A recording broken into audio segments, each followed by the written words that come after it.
Monica Michel, députée 16e circonscription des Bouches-du-Rhône, une circonscription très rurale.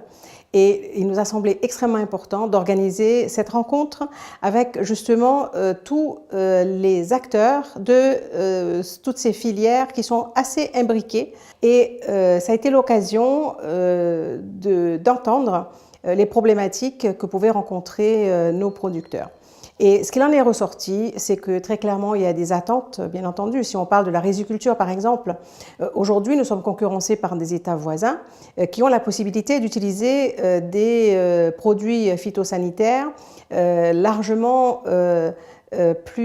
façon largement plus étendue que nous. Donc ça crée malgré tout une concurrence intracommunautaire qu'il faudra revoir. Et enfin, bien entendu, c'est la problématique que l'on rencontre partout, c'est la distribution de la marge, la répartition de la marge entre les intermédiaires, les producteurs, bien entendu, les transformateurs et finalement la grande distribution. Et il faudra vraiment qu'il y ait un travail en transparence sur la répartition de ces marges pour que nos agriculteurs, l'agriculture ne soit pas la variable d'ajustement du système. Donc la déclinaison des États généraux de l'alimentation en Isère s'est faite en deux parties. Une partie départementale qui a réuni les députés et les acteurs de toute la chaîne alimentaire et une partie circonscription par circonscription.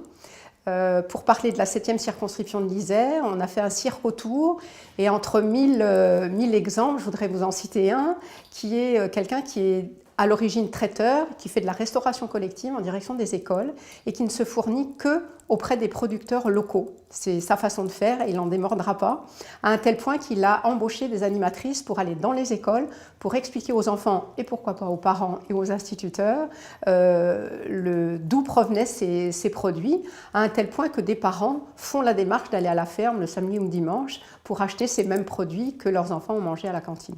Donc je trouvais que c'était plutôt sympathique comme démonstration. Alors Frédéric Descrozaille, député de la première circonscription du Val-de-Marne. Et le Val-de-Marne, c'est le lieu où est implanté le plus grand marché des produits frais du monde, qui est aussi le plus beau. C'est extraordinaire. Toute personne qui ne connaît pas Rungis, je recommande de visiter. Et donc j'ai organisé les États généraux de l'alimentation de l'Île-de-France là-bas vendredi dernier matin, en invitant en fait les représentants professionnels des principales filières qui alimentent le bassin parisien. Le thème c'était l'approvisionnement en produits alimentaires des grands bassins de consommation urbains, donc fruits et légumes, pommes de terre, viande, céréales, lait et puis poissons. Et chaque filière a envoyé délégué entre 2 et 4 représentants de l'amont des filières, producteurs ou de l'aval, donc négoce, transformateurs ou distributeurs. Et pendant une demi-journée, en format World Café, c'est-à-dire avec les techniques de participation qui ont été utilisées pour la Grande Marche, ils ont travaillé en fait sur la compétitivité hors prix de leurs entreprises et des filières, et puis sur les attentes des consommateurs, ce que ça change pour eux et comment y répondre. Donc il en a résulté 4 mesures concrètes qui ont été intégrées dans le rapport qui va être remis à Stéphane Travert, pas plus tard que tout à l'heure, salle Colbert à l'Assemblée nationale.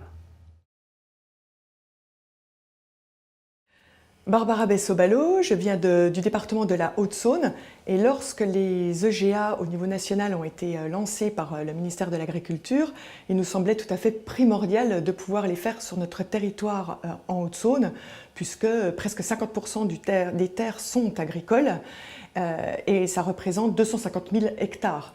D'ailleurs, ce qui fait de notre département un des départements les plus agricoles de France. Nous avons donc réalisé plusieurs auditions, 4 réunions exactement, avec une 50aine d'acteurs, où nous avons entendu aussi bien la filière lait, viande, céréales, et aussi du bio, du conventionnel. Donc nous avons tenté d'être le plus large possible.